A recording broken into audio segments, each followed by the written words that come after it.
all of Week 6 in the NFL, as well as previewing the Thursday Night Football matchup for Week 7. Let's just go right into this whole thing. We're going to start with the Thursday Night Football from Week 6. That is the Chiefs versus the Broncos. Not a whole lot to say here. Obviously, Broncos team struggling right now. Sean Payton not very good at coaching the offensive side of the football right now, or defensive side, really. Vance Joseph has done a pretty bad job on that side of the ball. Looks like there's rumors that he may be out the door and Rex Ryan could replace him under Sean Payton there in Denver. Just a kind of a disaster right there in Denver for the time being. Obviously, Russell Wilson not playing so hot either. He's been playing pretty decent the first few weeks of the season, but this game against the Chiefs was just an absolute disaster. He looked like he was just out of sorts in general. But yeah, obviously Broncos, kind of a disaster of a franchise right now, considering all the things that have kind of went wrong the last 2 years, trading all that draft capital and assets away for Russell Wilson, and then doing it the same way the next year for a head coach in Sean Payton, who looks like he is not going to be able to turn that franchise around, at least not in the first few years of his giant contract they gave him. So they are behind the eight ball when it comes to draft capital, things of that nature. And obviously on the field right now, they're kind of a disaster as well. So the Chiefs get a win. Was not an inspiring win whatsoever. Pat Mahomes looked a little bit shaky in this one as well. Threw an interception. Wasn't his fault there. He got hit and the ball kind of floated up. But just the offense for the Chiefs is pretty concerning, considering the fact that basically the only player on offense that they can really trust, other than Patrick, is Travis Kelce. At least in the passing game, they have gotten Isaiah Pacheco kind of worked into the passing game a little bit more, and I think that's a good idea. I think he's a pretty good pass catcher, as well as a running back in general. He has been a very good player for them the last 2 years now. And I think that he needs to be more involved in the offense because of the lack of weapons on the outside, considering you got Marquez Valdes-Scantling out there, Sky Moore, who I think is just not very good. He's just too small. He's fast, but like if you can't go up and get some of these balls that Patrick Mahomes is going to throw to you, then there's no real point of being on the field. Kadarius Toney's in and out of the lineup with injuries, and he's just kind of, he doesn't look as explosive as he used to be. And then you have Rashee Rice, a rookie wide receiver that has looked pretty solid, actually. He's the guy that he really needs to get more snaps going into the latter half of the season here. And I think he could potentially basically just make a bigger role for himself for the rest of the season, because he has looked pretty good. He looks like the most athletic, the most explosive wide receiver they have right this second, and the most reliable, I should say, even though he had some drop issues in training camp this offseason. But looks like the Chiefs are still rolling. The defense is playing very well for the Chiefs right now. That's kind of keeping them afloat right now, considering the offense has just been a little bit shaky to start the season. I don't know if they're missing Eric Bieniemy, if it's just like I said, just a lack of weapons there on offense. But they're still rolling. They're getting the job done. Patrick Mahomes is still the best quarterback in all of football, so he's going to get you a lot of wins in this league that otherwise teams would probably lose because of weird situations. But yeah, Chiefs keep rolling. Let's go to the next game here. We have Ravens versus Titans. This was a big game for the Ravens to win here. The Ravens, lost obviously an ugly game against a division rival in the Steelers last week, and that was just uncharacteristic. I believe that was just one of the situations where the Ravens wide receivers couldn't catch the ball. It was just a combination of errors that just caused them to lose that game. I don't think they lose that game, 9 times out of 10. I think they win that game 9 times out of 10, I should say. It was just a fluke, really, for me. And then they come back and they win against the Titans, who they're a pain in the butt. I'm not going to lie. Like, a lot of people say like the Titans aren't very good, but Mike Vrabel really knows how to coach. He really knows how to game plan, and he can coach in situations where he makes the right decision 9 times out of 10. And so he makes life difficult for the opposing team for the most part. The defense is always going to play hard. The offense is always going to be pretty solid. They're going to stay balanced. They're going to throw the ball with Ryan Tannehill when they get the chance to, and they're going to run the ball with Derrick Henry and their new addition in Tajay Spears, who has looked pretty solid as well. So Ravens get another big win just to stay in competition there in the AFC North. Looks like they're probably going to end up winning that division. The Bengals may be able to sneak back into there. The Steelers, I don't know if they're going to kind of right the ship or not. We'll see. They're getting Deontay Johnson back this week and Pat Freiermuth, so we'll see if that offense can kind of round back into form there. And then you got the Browns. They're sneaking around. They're winning with backup quarterbacks against the consensus #1 team in all of football. So we'll get to that later. But the Browns are hanging around, so the AFC North is going to be tough at the end of the season to find a winner, but I feel like I'm confident the Ravens can get it done. Next game, we have Bengals versus Seahawks. So Bengals come back and get another big win under their belt. They are looking better as of late. Seahawks matchup was, this was a game that I wanted to really look at this past week because two good teams, obviously one of the better teams in the NFC and then one of the better, well, I should say better, but one of the, I guess, more looked at and watched teams in the AFC to see what they're going to do, considering they have Joe Burrow and Jamar Chase and all those guys, and they've just been in contention the last few years. So Bengals get a huge win under the belt in this one. That's absolutely ridiculously big for their confidence moving forward in the AFC North. Like I was saying, it's going to be a tough division to win there, and they need to put every win they can under the belt, considering how bad they started the season. But yeah, Bengals get a big win. Seahawks kind of falter. Seahawks have been a little bit disappointing for me this season. I thought they were going to be much better. I thought they had a real chance to win that NFC West division, and they have kind of disappointed. The offense has not been as explosive as I would have anticipated, considering they have Jackson Smith and Jigba, who they drafted in the first round this year. They have DK Metcalf, Tyler Lockett, Kenneth Walker. I mean, they drafted Zach Charbonnet as well. The defense is stepping up a little bit more as people get more and more healthy. Devon Witherspoon stepping up. I mean, they got some players over there. Jamal Adams coming back. I just think as the season progresses, their defense will probably round into form and be very good, and their offense should start clicking again. I think the O-line has been the major problem for the Seahawks going forward, is they just had a lot of injuries going on there, and they need to shore that up. And once they do, I think they'll be fine moving forward. But Bengals, like I said, get a huge win there to stay in competition in the AFC. Next one, Browns versus 49ers. This was obviously one of the two big upsets of the weekend, and the Browns just got the job done against the 49ers. I knew that this was going to be the toughest defensive team that Brock Purdy was going to have to go against probably this season in general. And they made him look very pedestrian. They made him look like, one of the last pick, or the last pick in, the draft that he actually was. And not saying that he's not good at football anymore, but I'm just saying that once you have a good defense playing against him, and you don't have as many weapons to rely on, he starts to look a lot more pedestrian than in the past, essentially. So basically, the Browns defense just kind of suffocated that 49ers offense.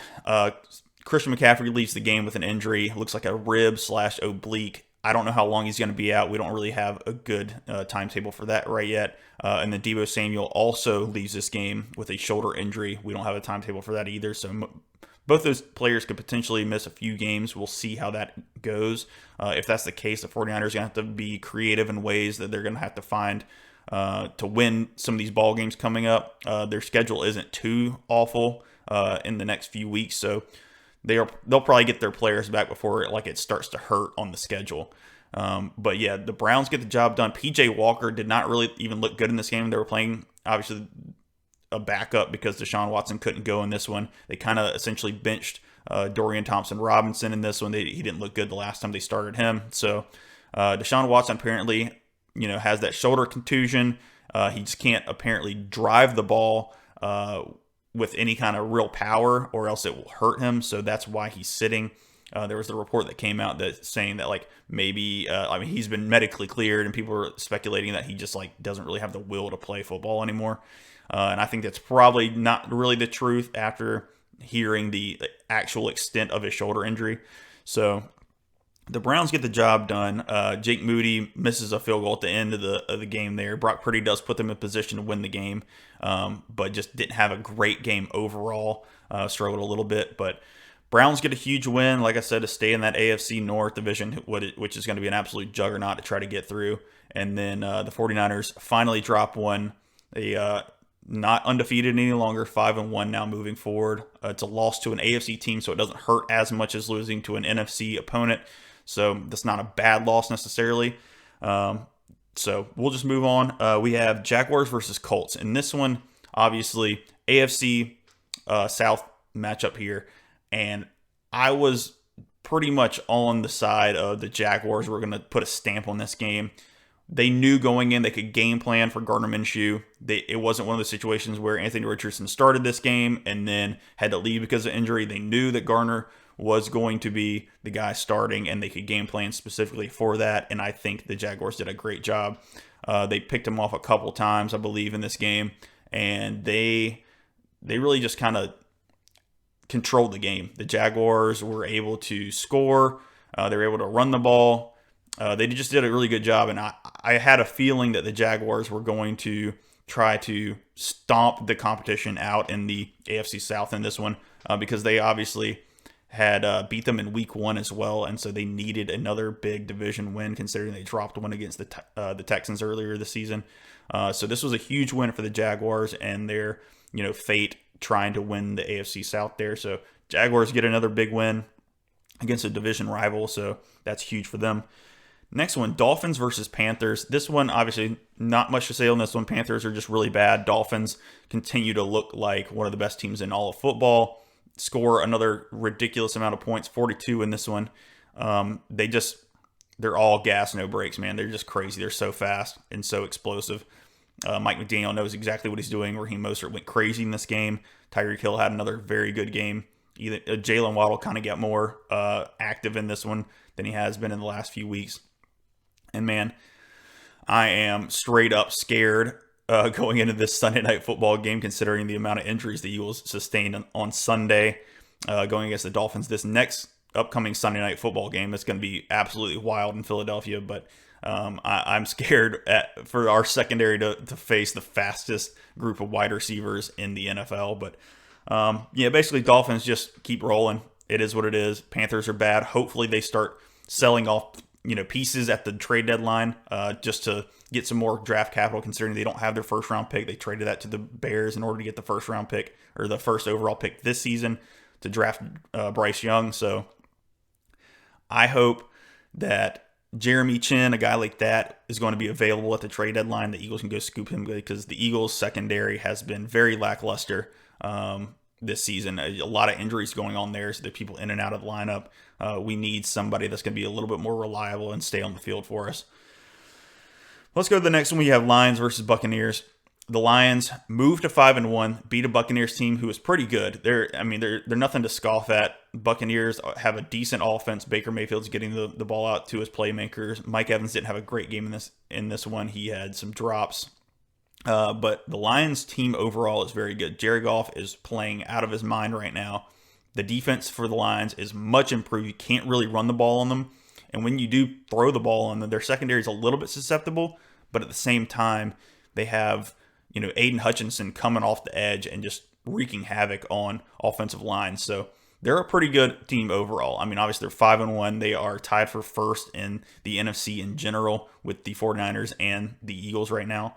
So, they're just a very good team, and basically they are Super Bowl contenders at this point. I mean, for the NFC, you have three teams at the top there, like I said, those three, and it doesn't look like the Lions are going to drop off anytime soon. They potentially could, but whoever they've played, they've handled pretty significantly. So the Lions are a good team. It's weird to say that. The fact that I'm even saying that they're Super Bowl contenders is odd in itself. But they have been a very good team, beating a solid Bucs team this past week.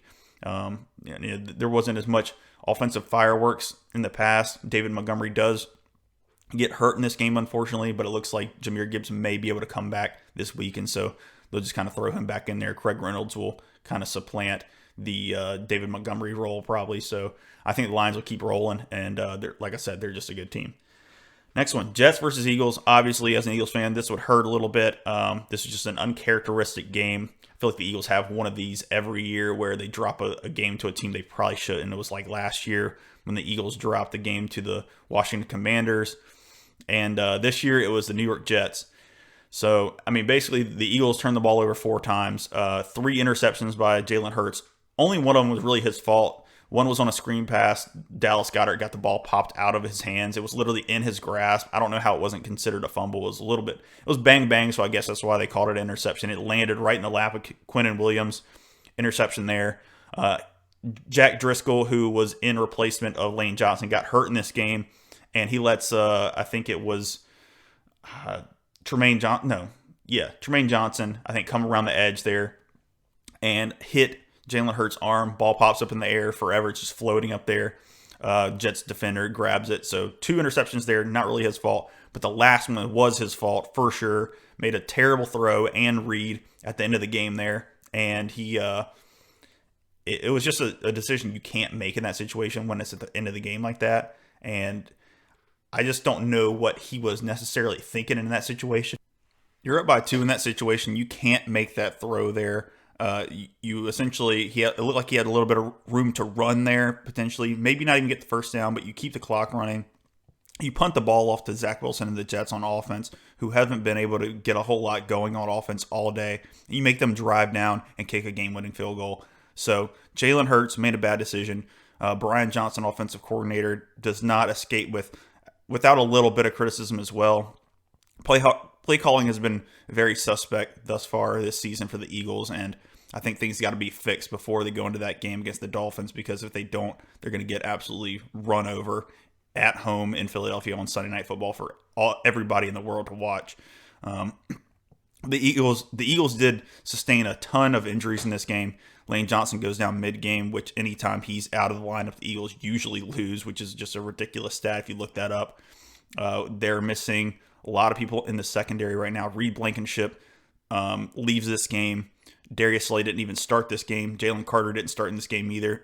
So we were down a few players on defense anyways, but the defense wasn't the problem today. It was, or I should say today, on Sunday.